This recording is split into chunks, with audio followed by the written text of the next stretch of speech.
les résultats scientifiques peuvent-ils influer sur nos décideurs? 2 ans après Fidji, les chercheurs de l'IRD et de l'IAC réunis à Point-Bout pour un séminaire de 3 jours autour du Paxène.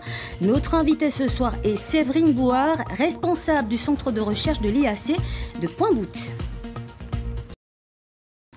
Ils sont une quinzaine de chercheurs de l'IAC et de l'IRD réunis à Point-Bout depuis hier et jusqu'à vendredi autour du développement du centre océanien pour la responsabilité sociale et les ressources naturelles. Des chercheurs venus de toute la zone Asie-Pacifique qui ont présenté leurs travaux. Il était question notamment de la mine et du développement de la discipline de la RSE, la responsabilité sociétale et environnementale. Nathan Pauteta.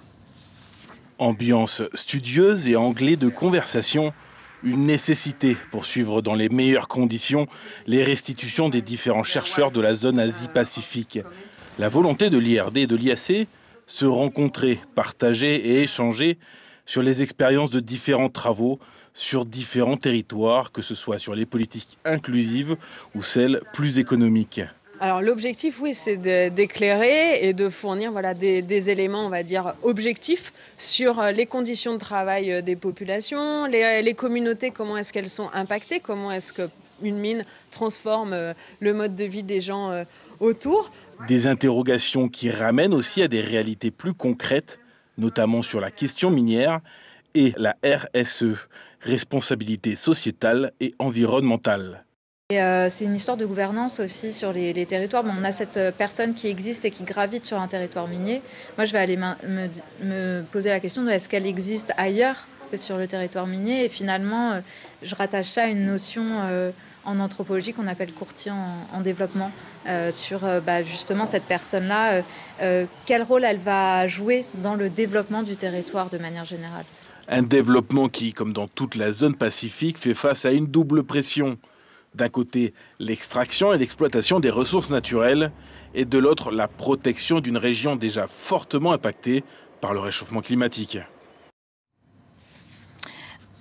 Et avec nous ce soir, en direct du plateau de Koné du centre Jimmy Welepan, Séverine Bouard, responsable du centre de recherche de l'IAC de Point-Bout. Bonsoir.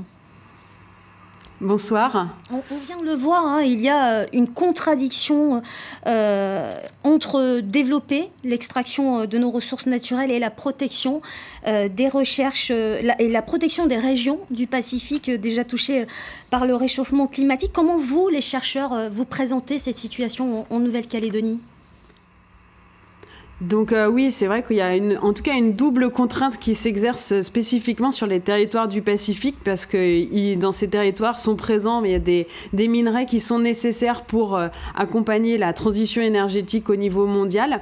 Et de fait, on se retrouve à être sur ces territoires qui sont aussi très impactés eux-mêmes par le changement climatique, à devoir à la fois fournir ces minerais et en même temps subissent le changement climatique. Et la crainte, c'est que potentiellement il y a un effet d'accélération.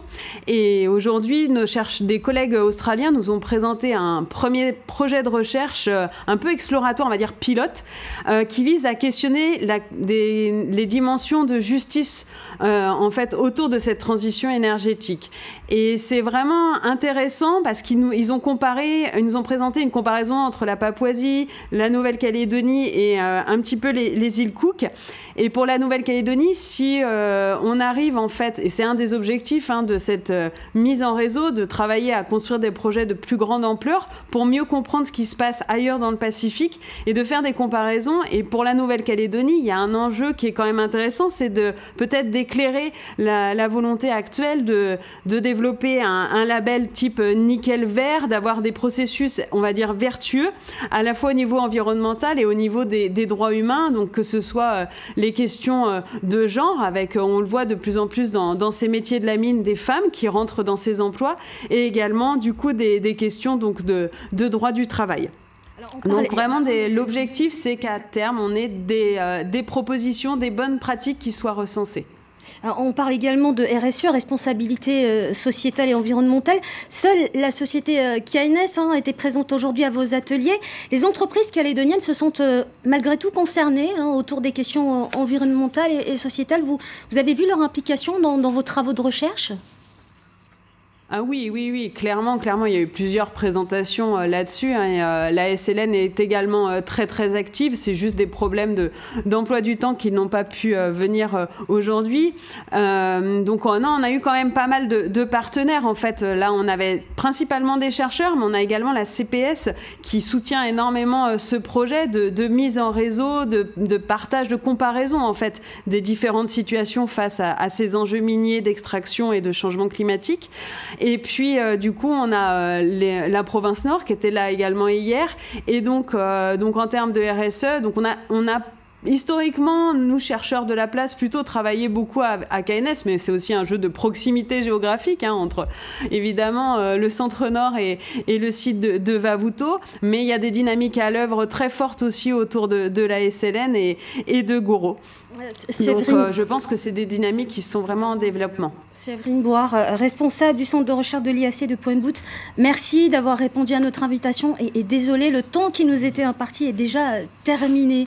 Merci beaucoup d'avoir répondu à notre invitation ce soir.